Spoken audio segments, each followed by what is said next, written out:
नमस्ते दोस्तों। आपके पसंदीदा चैनल रेशमा टीवी पर झनक के सेट पर आज जिस तरह का हाई वोल्टेज ड्रामा शूट हुआ है वो अब तक के सारे एपिसोड्स पर भारी पड़ने वाला है। जैसा कि आप जानते हैं, मैं फिल्म सिटी में ही काम करती हूँ और मेरी आंखों के सामने आज अर्शी बोस का वो रूप देखने को मिला जो किसी ने सपने में भी नहीं सोचा था। कहानी में अब जेनरेशन लीप के बाद जो मोड़ आया है उसने रिश्तों की सारी मर्यादाएं तोड़ दी हैं।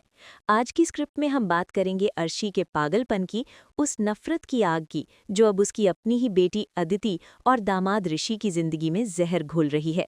शो के मेकर्स ने डिसाइड कर लिया है कि अब अर्शी और नई झनक के बीच का युद्ध आर या पार का होगा।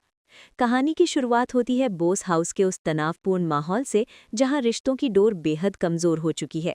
ऋषि, जो अब एक जिम्मेदार पुलिस एसपी बन चुका है, अपनी ड्यूटी और दिल के बीच बुरी तरह फंसा हुआ है। ऋषि की शादी भले ही अनिरुद्ध और अर्शी की बेटी अदिति से हो गई है, लेकिन उसके अतीत का साया यानी उसकी एक्स वाइफ झनक आज भी उसके दिल के किसी कोने में जिंदा है। ये बात अदिति बखूबी जानती है और यही असुरक्षा उसे अंदर ही अंदर खाई जा रही है। लेकिन असली खेल तो अर्शी खेल रही है। फिल्म सिटी के सूत्रों से मुझे पक्की खबर मिली है कि आने वाले एपिसोड में अर्शी का मानसिक संतुलन पूरी तरह बिगड़ने वाला है। उसे हर जगह अपनी सौतन यानी पुरानी झनक, नूतन का चेहरा नई झनक में दिखाई दे रहा है। अनिरुद्ध की नाजायज बेटी होने के कारण झनक का अस्तित्व अर्शी के लिए एक ऐसे नासूर की तरह है जो उसे चैन से जीने नहीं दे रहा। आज के एपिसोड के लिए जो सीन तैयार किया गया उसकी पृष्ठभूमि बेहद खौफनाक है। घर में एक बड़ी पूजा का आयोजन रखा गया है जो कहने को तो शांति के लिए है, लेकिन असल में ये तूफान से पहले की खामोशी है। ऋषि अपनी पुलिस की वर्दी में घर में मौजूद है क्योंकि उसे खबर मिली है कि शहर में कुछ क्रिमिनल्स एक्टिव हैं और उसे अपनी फैमिली की सुरक्षा की चिंता है। लेकिन ऋषि को ये अंदाजा भी नहीं है कि असली खतरा बाहर नहीं बल्कि घर के अंदर ही मौजूद है। अर्शी, जो अपनी बेटी अदिति के आंसुओं को अब और बर्दाश्त नहीं कर पा रही है, उसने ठान लिया है कि आज वो इस किस्से को हमेशा के लिए खत्म कर देगी।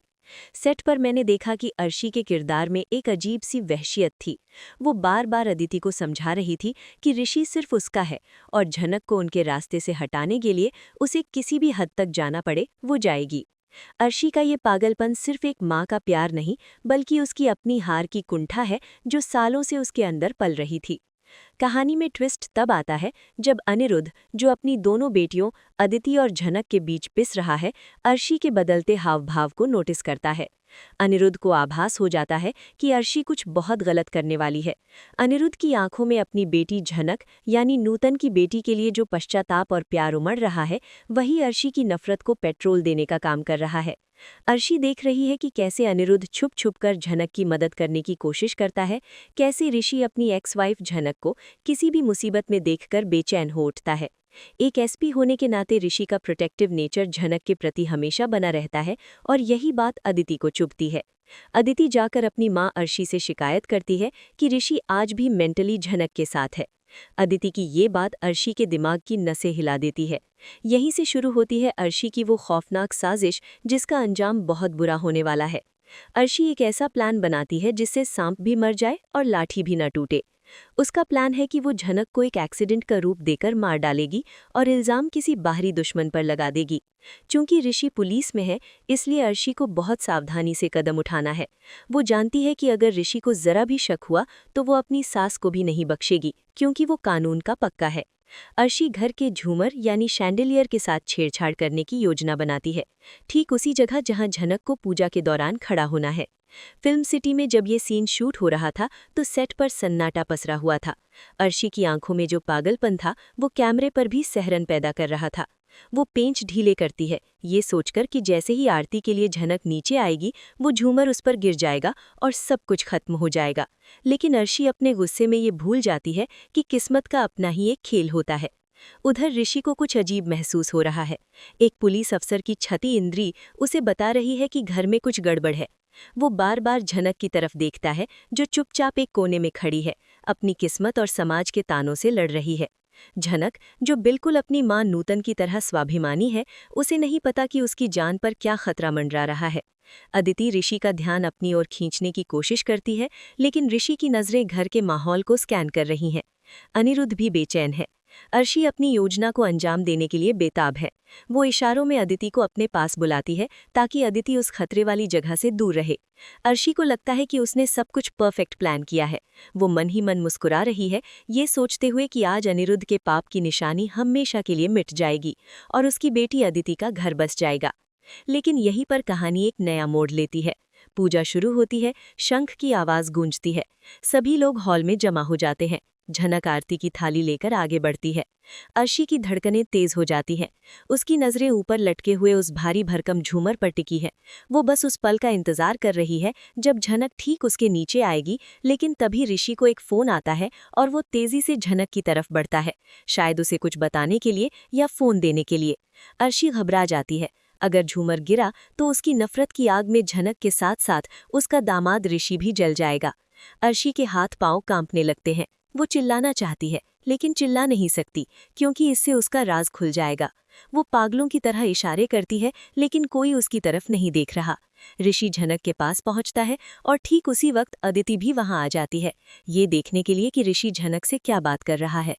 अब स्थिति ये है कि मौत के घेरे में सिर्फ झनक नहीं बल्कि अर्शी की अपनी बेटी अदिति और दामाद ऋषि भी खड़े हैं। अर्शी का मानसिक संतुलन जवाब दे जाता है। उसे समझ नहीं आता कि वो क्या करे। अपनी सौतन की बेटी को मारने के चक्कर में उसने अपनी ही बेटी की जान दांव पर लगा दी है। वो बदहवास होकर दौड़ती है, हटो वहां से, चिल्लाते हुए। सब लोग चौंक कर अर्शी की तरफ देखते हैं। अनिरुद्ध को समझ नहीं आता कि अर्शी अचानक ऐसे क्यों चीख रही है। अर्शी का ये रूप देखकर सब सन्न रह जाते हैं। वो पागलों की तरह भीड़ को चीरते हुए आगे बढ़ती है, लेकिन तब तक बहुत देर हो चुकी होती है। छत से वो भारी झूमर अपनी जगह छोड़ देता है। एक जोर की आवाज आती है और पूरा घर धूल और चीखों से भर जाता है। धूल छटने के बाद जो मंजर सामने आता है वो अर्शी की रूह कंपा देने वाला है। ऋषि ने अपनी पुलिस ट्रेनिंग और फुर्ती का इस्तेमाल करते हुए झनक को धक्का देकर दूर कर दिया है। झनक सुरक्षित है, उसे बस हल्की खरोंचें आई हैं। लेकिन अदिति, जो ऋषि को रोकने के लिए आगे बढ़ी थी, वो उस झूमर की चपेट में आ गई है, या फिर उसे बचाने के चक्कर में खुद अर्शी मलबे के नीचे दब गई है। यहाँ मेकर्स ने एक सस्पेंस रखा है जो हम आगे डिस्कस करेंगे। लेकिन जो सबसे महत्वपूर्ण बात यह है कि अर्शी का प्लान बैकफायर कर गया है। अपनी बेटी को सुहागन बनाए रखने के लिए उसने जो जाल बुना था, उसी जाल में उसका परिवार फंस गया। ऋषि, जो अब जमीन पर गिरा हुआ है, वो झूमर की टूटी हुई कड़ियों को देखता है। उसकी पुलिसिया नज़र तुरंत भांप लेती है कि ये एक्सीडेंट नहीं बल्कि मर्डर का प्रयास, अटेम्प्ट टू मर्डर था। तार खुद नहीं टूटे, उन्हें काटा गया था। हॉल में अफरा तफरी मच जाती है। अनिरुद्ध दौड़ कर आता है। ये क्या हुआ, ये कैसे हुआ? सबके मुंह पर यही सवाल है। लेकिन ऋषि की नजरें सीधे अर्शी पर टिकी हैं। अर्शी का चेहरा पीला पड़ चुका है, वो कांप रही है, बुदबुदा रही है। ये नहीं होना चाहिए था, वो मरने वाली थी, मेरी अदिति नहीं। अर्शी के मुंह से निकले ये टूटे फूटे शब्द ऋषि के कानों तक पहुंचते हैं। एक एसपी होने के नाते ऋषि के लिए ये समझना मुश्किल नहीं है कि ये हादसा अर्शी की ही देन है। यहाँ से अर्शी का असली पागलपन शुरू होता है।